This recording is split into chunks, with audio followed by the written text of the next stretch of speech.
Does anybody here have like jobs? Yeah. What kind? Well, I really just asked so I could talk about mine. But I'll tell you, yeah, thank you. For my job, I'm an elementary school librarian. That's what I do. Oh, please, I prefer silence. Thank you. Thank you so much. All right.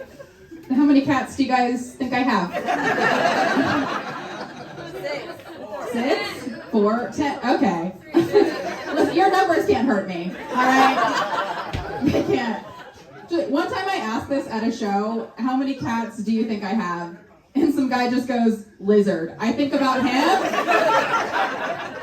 Are you kidding me? That is so much more hurtful than any number. No, I don't think any of you got it. The correct answer is 3.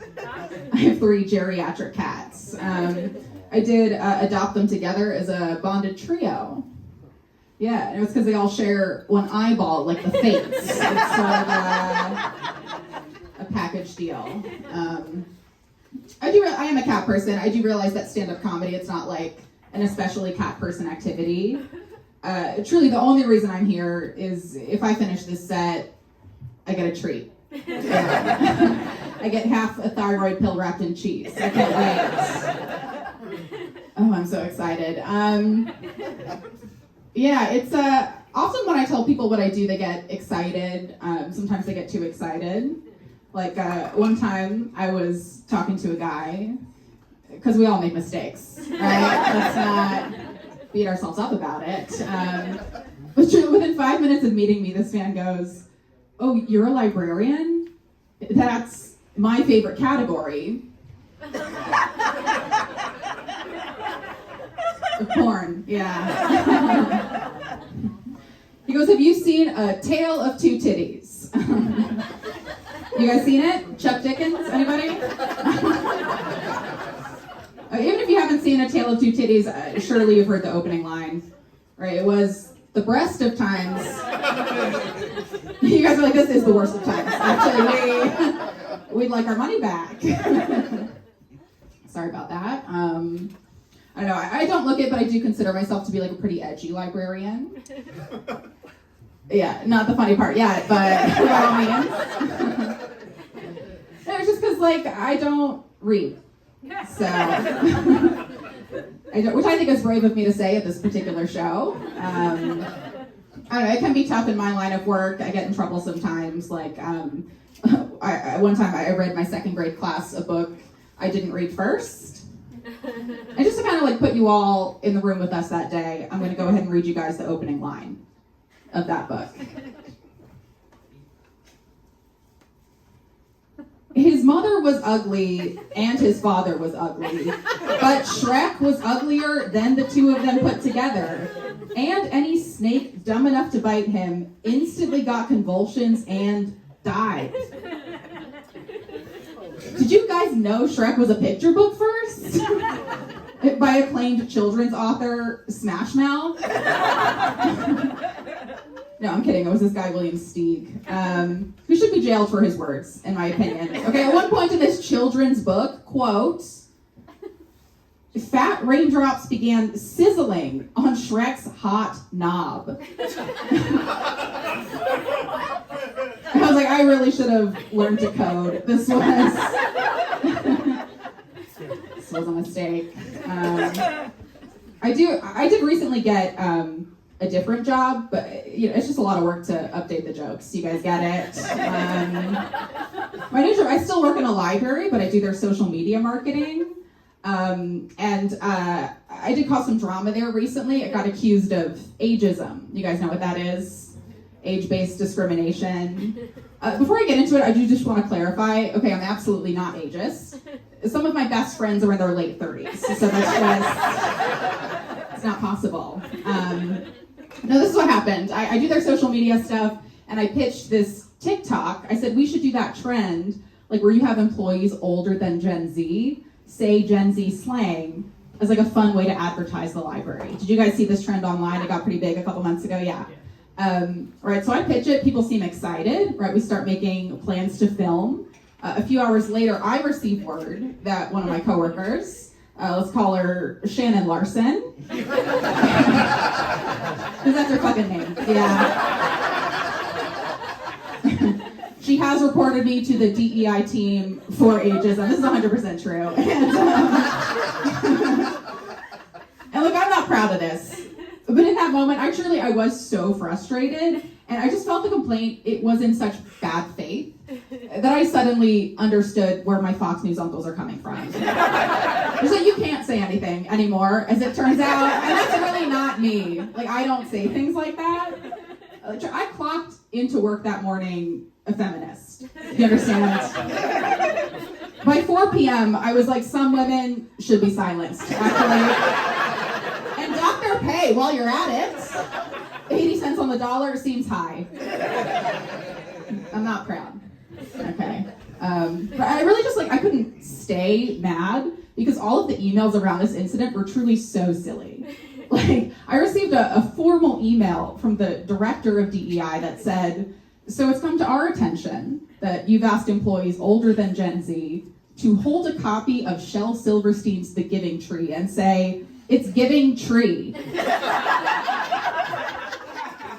We will be launching a full investigation into these complaints.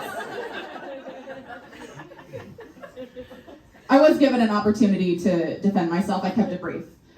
I said, Your Honor, if the joke is lit, you must acquit. I don't make the rules. That's the law, I think. Well, I am pleased to report that justice has been served. I am in my not guilty era, thank you. Yeah, Shannon was court ordered to touch grass, and she has no idea what that means.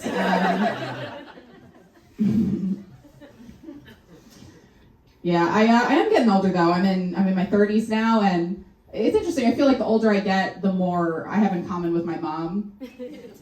For example, neither one of us wants kids, so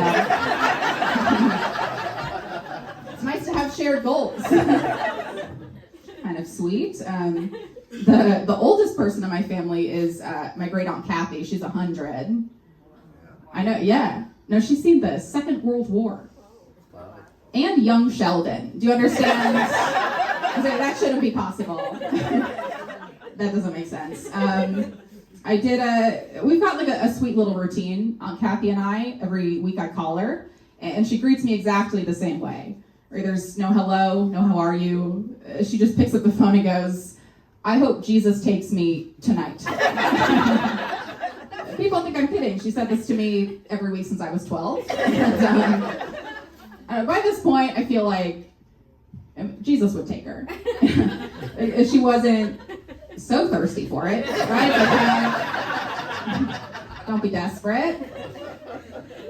I don't know, I just feel like guys like Jesus, they're all the same. They don't like to be nailed down. That's not...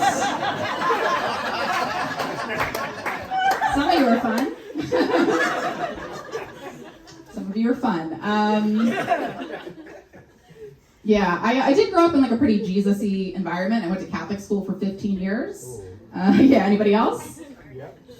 Okay, yeah, I do identify with the polite hand in the middle. That's about how I feel about it. Yeah, one of the first things I remember learning was about Old Testament God. You guys know about Old Testament God? That guy's crazy.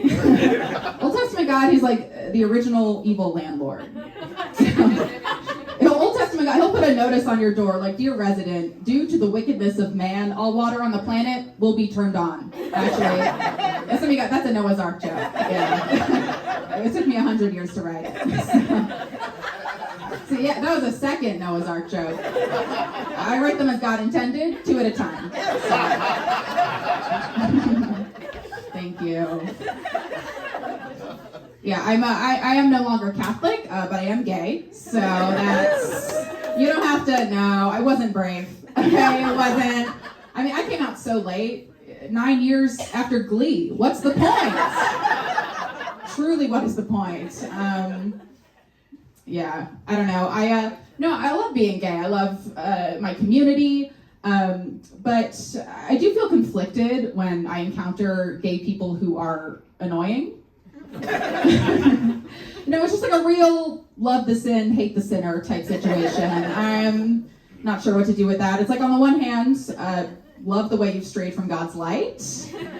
On the other, I don't think you should be able to say things like, sorry my dog bit you, he's a Scorpio. That's my impression of an annoying gay person. None of you here, I'm sure.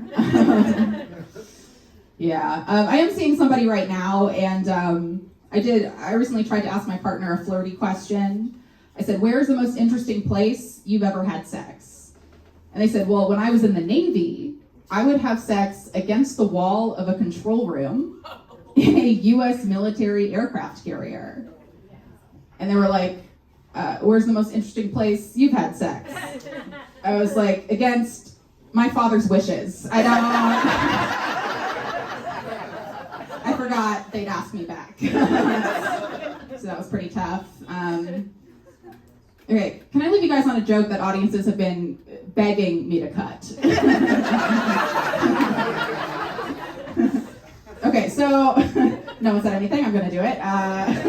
So while my partner was at sea, Don't Ask, Don't Tell got repealed. Right, so now you can be openly queer in the military. Right, so my partner and their partner at the time, they went to the control room, right, to celebrate. And for the first time, they could call it honorable discharge. Thank you. Thanks.